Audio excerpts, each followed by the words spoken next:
Assalamualaikum warahmatullahi wabarakatuh. Bertemu lagi dengan saya, Siti Mutiara Pratiwi, sebagai guru sejarah kelas 10. Hari ini kita akan membahas tentang klasifikasi manusia purba pada masa Praaksara. Hari ini kita akan mempelajari tentang jenis dan ciri manusia purba di Indonesia. Di Indonesia, penelitian tentang manusia purba sudah lama dilakukan, yaitu sejak abad ke-18 Masehi. Penelitian manusia purba di Indonesia dipelopori oleh Eugène de Bois. Beliau adalah seorang dokter dari Belanda. Penelitian tersebut dilakukan untuk mengetahui jenis-jenis manusia purba yang ada di Indonesia.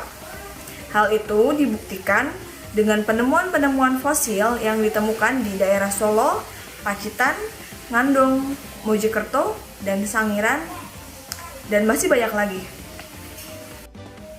Setelah melakukan banyak penelitian mengenai manusia purba, para ahli kemudian membagi manusia purba di Indonesia menjadi 3 jenis, yaitu Meganthropus atau manusia besar, Pithecanthropus, manusia kera yang berjalan tegak, dan Homo, manusia yang berpikir.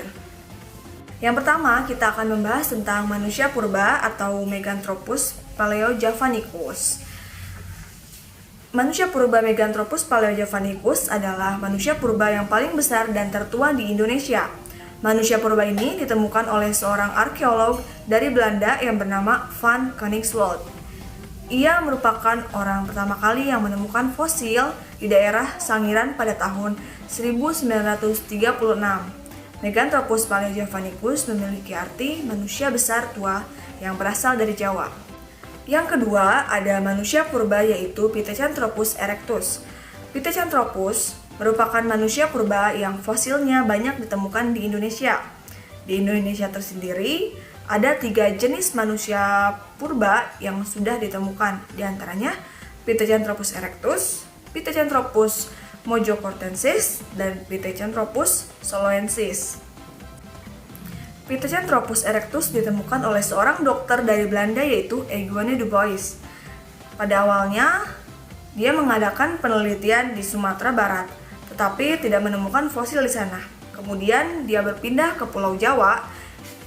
Ia pun berhasil menemukan fosil Pithecanthropus erectus di desa Trinil, Kabupaten Ngawi, Jawa Timur pada tahun 1891.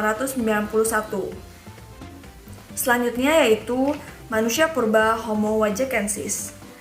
Pada tahun 1889, fosil dari manusia purba Homo wajakensis telah ditemukan di wilayah Wajak. Lebih lengkapnya di dekat Campur Darat, Tulungagung, Jawa Timur, dan ditemukan oleh Eugène de Bois. Selanjutnya ada manusia purba Pithecanthropus soloensis.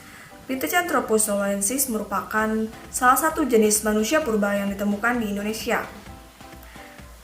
Tepatnya ditemukan di wilayah Jawa Tengah dan Jawa Timur. Pithecanthropus soloensis ditemukan oleh sejarawan yaitu Obernoth dan Van Koningswald di wilayah Ngandung, Jawa Tengah. Pithecanthropus soloensis adalah salah satu manusia purba khas Indonesia yang memiliki beberapa ciri khusus yang tidak dimiliki oleh semua manusia purba pada umumnya. Yang terakhir ada manusia purba Homo floresiensis. Manusia Homo floresiensis adalah termasuk salah satu dari manusia purba yang berjenis Homo di Indonesia. Manusia purba ini ditemukan saat penggalian di liang buah di Pulau Flores oleh tim arkeolog gabungan. Homo floresiensis biasanya disebut dengan manusia kerdil. Selanjutnya kita akan membahas tentang kehidupan manusia purba. Manusia purba ini mempunyai cara hidup yang sangat sederhana dan masih bergantung dengan alam. Yang pertama ada masa kehidupan berburu. Dalam corak kehidupan manusia untuk mengumpulkan makanan atau disebut food gathering dibagi menjadi 2 bagian, yaitu masa berburu dan mengumpulkan makanan tingkat sederhana dan tingkat lanjut. Ciri-ciri kehidupan manusia purba pada zaman berburu dan mengumpulkan makanan adalah sebagai berikut. Yang pertama, belum mempunyai tempat tinggal. Yang kedua, hidup sendiri atau dengan kelompok kecil. Yang ketiga, menggunakan senjata kapak genggam untuk berburu hewan. Yang keempat, tempat berlindungnya di dalam gua. Yang kelima, membuat lukisan berupa cap jari tangan dan babi rusa dalam keadaan terpanah. biasanya menggunakan warna hitam, putih, dan merah. Dan yang terakhir adalah mengumpulkan makanan seperti umbi-umbian. Selanjutnya yaitu masa bercocok tanam. Salah satu ahli menyatakan bahwa manusia purba ada yang lebih dulu mengenal beternak maupun bercocok tanam. Nah, di sini ada juga yang pendapat lain tentang jenis makanan yang pertama kali ditanam oleh manusia purba dalam bercocok tanam, yaitu pohon ara, yang mempunyai buah banyak dan rasanya sedikit manis. Nah, ciri-ciri kehidupan manusia purba pada zaman bercocok tanam yaitu sebagai berikut. Hidupnya sudah mulai menetap pada suatu tempat dan melakukan kegiatan bercocok tanam. Sudah mulai memakai pakaian yang terbuat dari kulit hewan maupun kulit kayu. Yaitu selanjutnya membangun rumah atau tempat tinggal dari kayu. Dan yang terakhir membuat alat-alat bercocok tanam seperti mata panah, beliung persegi, kapak lonjong, dan perhiasan. Selanjutnya adalah masa mengenal kepercayaan. Seiring dengan perkembangan kemampuan berpikir manusia-manusia purba, mereka mulai mengenal kepercayaan terhadap kekuatan-kekuatan lain di luar dalam dirinya.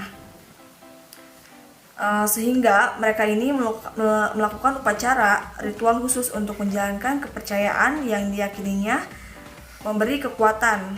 Sistem kepercayaan yang dipercaya manusia pada masa praaksara atau masa prasejarah antara lain ada animisme, dinamisme, dan totemisme.